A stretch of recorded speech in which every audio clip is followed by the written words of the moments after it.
мисли, исти луѓе, иста рутина, без ниту еден чекор напред.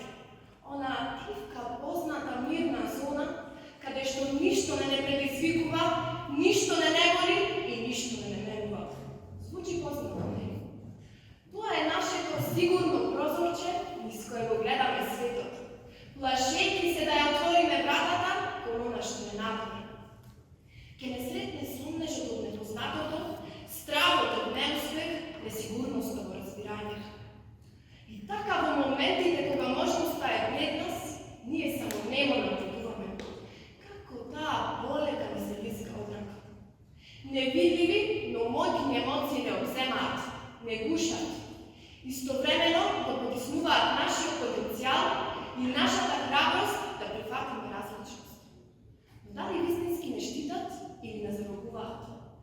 Колку верзии од самите себе никогаш не ги запознавме, само затоа што не се осмеливме да излеземе од тишина.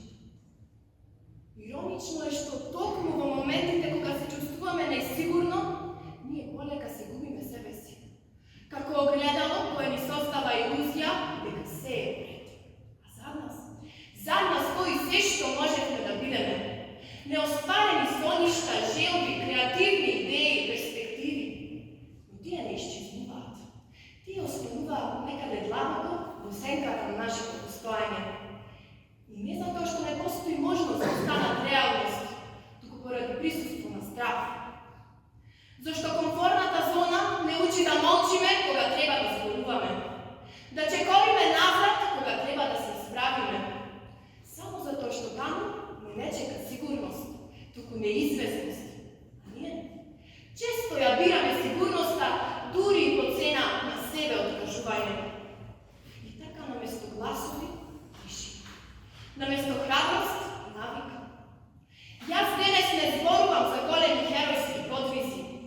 Зборувам за едноставниот, но најтешкиот чекор во животот. Да се соочиш со собствениот страх и да го побиеш гласот што ти шепоти. Не можеш, не вредиш, нема да успееш.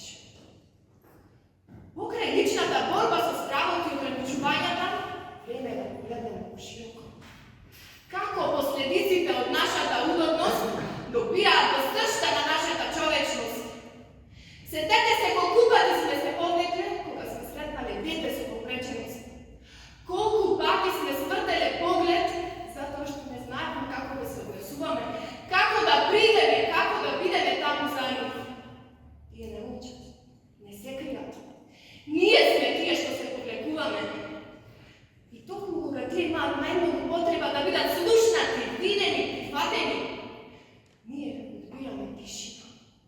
Тишина што боли повеќе од кажан збор. Да се осмелиш да излезеш од својата сигурна зона, значи да се осмелиш да погледнеш подалеку од предрасудите, да поставиш прашање, да понудиш присуство, да бидеш човек пред себе. Но вистинската човечност не значи да бидеш совршен. Значи да се обидеш, да зачекориш во непознатото и гласно да зборуваш, дури кога тишината те стега. Нека ни затрепери гласот, нека не биде се совршено, нека има и падови и подвизи. Но надвор од тишината, надвор од стравот, ние